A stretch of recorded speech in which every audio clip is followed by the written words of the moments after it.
हाँ जी, तो बेटा संसद में शून्यकाल की बात हो रही है। तो पहले तो देखो शून्यकाल लागू कहाँ पर होता है। तो हम बात कर रहे थे अभी किसकी, संसद की बात करें, शून्यकाल की। संसद में होता है शून्यकाल। तो अधिकतर छात्र क्या करते हैं कि शून्यकाल को समझ लेते हैं कि शून्य में होती है जीरो। ऐसा कोई टाइम आता है, ऐसा कोई काल है जो जीरो टाइम होता है संसद के अंदर। तो इसको आप लोग ऐसा मत समझना भी संसद के अंदर जब शून्यकाल आ गया है तो 1 घंटे की मान लो छुट्टी होगी, 2 घंटे की छुट्टी होगी। तो पहले तो मैं शून्यकाल के बारे में बताना चाहूंगा कि शून्यकाल कब से कब तक होता है। ये होता है बेटा दोपहर 12 बजे से लेकर के और 1 बजे तक, 12 से लेकर 1 बजे तक। तो 1 घंटे का हो गया ना ये शून्यकाल। कितने का हो गया? 1 घंटे का हो गया। 1 घंटे का शून्यकाल होता है।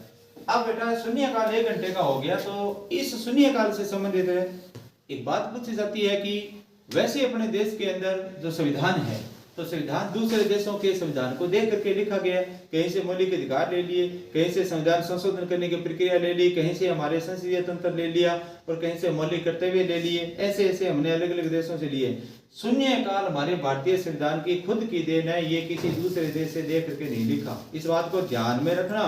शून्यकाल हमारे भारत की देन है, ये किसी दूसरे देश के संविधान से देख करके नहीं लिखा। अब ये शून्यकाल होता क्या है? तो संसद के अंदर बेटा वाचन होते हैं। एक तो होता है प्रथम वाचन, एक होता है द्वितीय वाचन। प्रथम वाचन है वो शून्यकाल से पहले आ जाएगा, द्वितीय वाचन होता है वो शून्यकाल के बाद में आएगा। हमारी बात तो इसकी चल रही है शून्यकाल की। तो शून्यकाल में क्या होता है? शून्यकाल के अंदर ये होता है कि ये जो 1 घंटे का जो टाइम है ना, उसके अंदर बेटा क्या होते हैं, तारांकित प्रश्न पूछे जाते हैं। तारांकित, और तारांकित प्रश्न जो पूछे जाएंगे तो सरकार का ध्यान जो है वो मेन मुद्दे की तरफ लाया जाएगा। और अगर पूछा जाए तारांकित प्रश्न जो पूछे जाएंगे वो कितने पूछे जा सकते हैं, तो बेटा इनकी अधिक से अधिक संख्या कितनी होती है प्रश्नों की, याद रखना। ज्यादा से ज्यादा प्रश्नों की जो संख्या है वो तारांकित प्रश्न आप कह सकते हो कि उनकी संख्या होती है 20। कितने होते हैं? 20 तारांकित प्रश्न जो है वो पूछे जाते हैं, जिसमें सरकार का ध्यान जो है वो मेन मुद्दे की तरफ में लाया जाएगा। तो इसमें इतना ही प्रश्न बनेगा, ज्यादा बड़ा तो बनेगा नहीं। वो शून्यकाल की जो अवधि है वो कब से कब तक होती है? तो आप कह देना संसद के अंदर शून्यकाल 12 से लेकर 1 बजे तक का होता है, 1 घंटे का होता है शून्यकाल।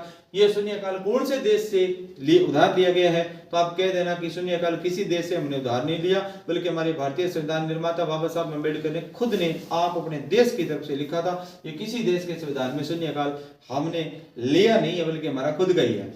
शून्यकाल से तात्पर्य क्या है? तो आप कह सकते हो शून्यकाल के दौरान जो सत्ताधारी सरकार है, अभी लेटेस्ट से भारतीय जनता पार्टी की सरकार है, तो 20 तारांकित प्रश्न है वो 1 घंटे के अंदर पूछे जाएंगे। ज्यादा से ज्यादा है, ये नहीं है जरूरी भी शून्यकाल लग गया तो 20 प्रश्न पूछना जरूरी है।